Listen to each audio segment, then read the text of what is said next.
వర్తమానం ఛానల్కు స్వాగతం. నేను మీ హ్యాష్మి. ఈరోజు వార్తల్లోని ముఖ్యాంశాలు. ఆన్లైన్ ట్రెండ్ ప్రభావం, తీవ్ర క్రాష్ డేటింగ్, 18 ఏళ్ల యువతి మరణం.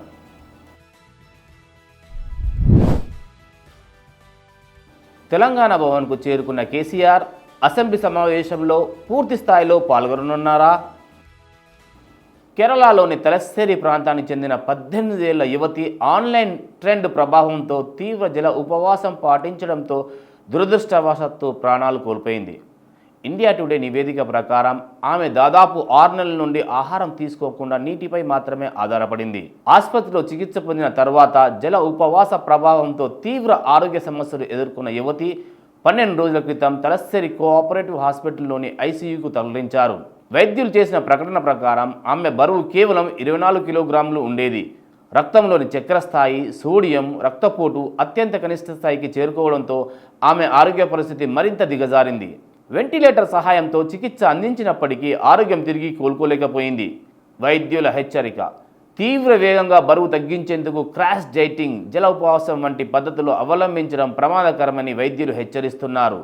ఇవి శరీరానికి కావలసిన పోషకాహారాన్ని తగ్గించడంతో పాటు అలసట, రోగనిరోధక శక్తి తగ్గించడం, ఇతర ఆరోగ్య సమస్యలకు దారితీస్తాయి. ఇలాంటి ఎక్స్ట్రీమ్ డైటింగ్ మరణానికి కూడా కారణమవుతుందని వైద్య నిపుణులు చెబుతున్నారు. వైద్య నిపుణులు ఇస్లామీయ పద్ధతిలో రోజా ఉండడం ఆరోగ్యానికి మేలు చేస్తుందని అభిప్రాయం వ్యక్తం చేశారు. ఎర్రవెల్లి ఫామ్ హౌస్ నుంచి బీఆర్ఎస్ అధినేత మాజీ సీఎం కేసీఆర్ హైదరాబాద్కు బయలుదేరారు. మధ్యాహ్నం 2 గంటలకు తెలంగాణ భవన్ వేదికగా బీఆర్ఎల్పీ సమావేశం ఉన్న నేపథ్యంలో నేరుగా అక్కడికే వెళ్లనున్నారు. ఈ సమావేశం అసెంబ్లీలో బీఆర్ఎస్ ఎమ్మెల్యేలు, ఎమ్మెల్సీలు అనుసరించాల్సిన వ్యూహాలపై దిశానిర్దేశం చేయనున్నారు. కాగా మార్చి 12వ తేదీ అసెంబ్లీలో సమావేశాలు ప్రారంభం కాబోతున్న సంగతి తెలిసిందే. ఈ సమావేశాలకు కేసీఆర్ హాజరవుతున్నట్లు ఇప్పటికే ప్రకటించారు. గత బడ్జెట్ సమావేశంలో ఒక్కరోజు, అది కూడా బడ్జెట్ ప్రవేశపెట్టిన సమయంలో అసెంబ్లీకి హాజరైన కేసీఆర్ ఆ తర్వాత ఎప్పుడు అటువైపు కూడా రాకపోవడం గమనార్హం. ఇప్పుడు కూడా అలాగే బడ్జెట్ ప్రవేశపెట్టిన తొలి రోజే హాజరవుతారా, లేక సభ జరిగినన్ని రోజులు వస్తారా అనేది ఆసక్తిగా మారింది. మరోవైపు ఎమ్మెల్యే కోటాలో బీఆర్ఎస్ ఎమ్మెల్సీ అభ్యర్థిగా దాసోజు శ్రవణ్ నామినేషన్ వేసిన అనంతరం కేటీఆర్ మీడియాతో మాట్లాడారు.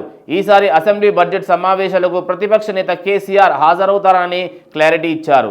ఎల్లుండి జరగబోయే గవర్నర్ ప్రసంగానికి కేసీఆర్ హాజరవుతారని, తర్వాత కొన్ని కార్యక్రమాలకు కూడా కేసీఆర్ వస్తారని కేటీఆర్ వెల్లడించారు. వాస్తవ వార్తలకు ప్రమాణం టీవీ వర్తమానం. ఈ వార్తలు ఇంతటితో సమాప్తం. మరిన్ని విశేషాలతో మళ్ళీ కలుద్దాం. వర్తమానం ఛానల్ని లైక్ చేయండి, షేర్ చేయండి, సబ్స్క్రైబ్ చేయండి. వర్తమానాన్ని ప్రజల్లోకి తీసుకెళ్ళండి. ధన్యవాదాలు.